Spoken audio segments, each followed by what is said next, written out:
అయితే హీరోలకి top directors కి బ్లాక్ ఇవ్వడం వల్లే ఇష్యూస్ వస్తున్నాయి అనేది కూడా వినిపిస్తుంది. మీలో కొంతమంది మీ ప్రొడ్యూసర్స్ కొంతమంది చెప్తున్నారు, దీనికి ఏమంటారు? మీ ఛానల్స్ కూడా చాలా చెప్తారు బ్లాక్ ఎక్కడ ఉంది, ఎక్కడికి వెళ్ళి వస్తుంది, నువ్వు సినిమా ఎక్కడ చూస్తున్నావు, ఆన్లైన్లో టికెట్ బుక్ చేసుకుంటున్నావు, 90% బుక్ మై షోలో బుక్ చేసుకుంటున్నావు, పేటీఎంలో బుక్ చేసుకుంటున్నారు, ఎక్కడుంది క్యాష్?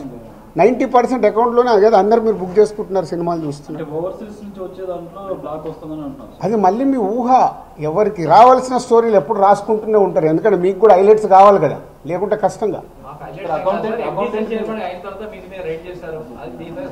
నేను మీకు అదేనండి చెప్తున్నా, 2008లో అయింది సెర్చ్ నా మీద. ఎన్ని సంవత్సరాల తర్వాత వచ్చారు? 1, 2 ఓన్లీ నా మీదే అవుతే మీరు మాట్లాడేది రైట్. ఇండస్ట్రీలో చాలామంది మీద అయింది కదా, సో దీనికి దానికి లింక్ లేదు కదా. అదే అనవసరమైనది ఊహించుకొని లింకులు చేయకుండానే నా రిక్వెస్ట్. అసలు నేను ఆఫీస్కి వెళ్ళాను, మరి నాకు ఎవరైనా చెప్పలా.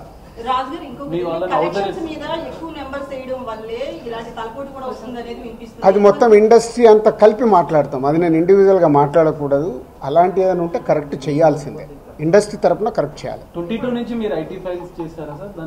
ఎవ్రీ ఇయర్ ఉంటుంది. 22 నుంచి అంటే ఎవ్రీ ఇయర్ ఉంటుంది. అదే 22, 23 వరకు అసెస్మెంట్స్ అయిపోయాయి. 30% స్లాబ్ లోకి ఎంటర్ అయ్యారు కదా, దానికి సంబంధించి కూడా క్లియర్ ఉందా? ఏంటది? ₹40 దాటితే ఐటీ అన్నదాన్ని మీరు ఎక్కడున్నారండి బాబు? నా కంపెనీ టర్న్ ఓవర్ అంతా 30% గురించి మాట్లాడుతుంది.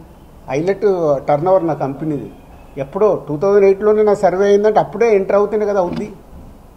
అయితే ఫిల్మ్ ఇండస్ట్రీలో రైట్స్ జరగడం కూడా ఒక ప్రెస్టేజ్ ఇష్యూగా కొంతమంది చూస్తున్నారు, డైరెక్టర్లు, హీరోలు, వీళ్ళంతా. దీనికి ఏమంటారు మీరు? అంటే ఇన్కమ్ ట్యాక్స్ వాళ్ళు అదే అంటారు, సార్ మేము వచ్చినామంటే మీరు పెద్దోళ్ళు అని. సో మీ మీద కూడా చేయించుకోరు, మీరు ఫాస్ట్గా పెద్దోళ్ళు అవుతారు. అది న్యాచురల్. అంటే హౌస్ అరెస్ట్ అంటే ఇప్పుడు నేనున్నాను 3 రోజులు, మీడియాలు తీస్తున్నాను, నేను ఎక్కడికైనా వాకింగ్ చేస్తాను, బయటికి వెళ్ళనివ్వరు.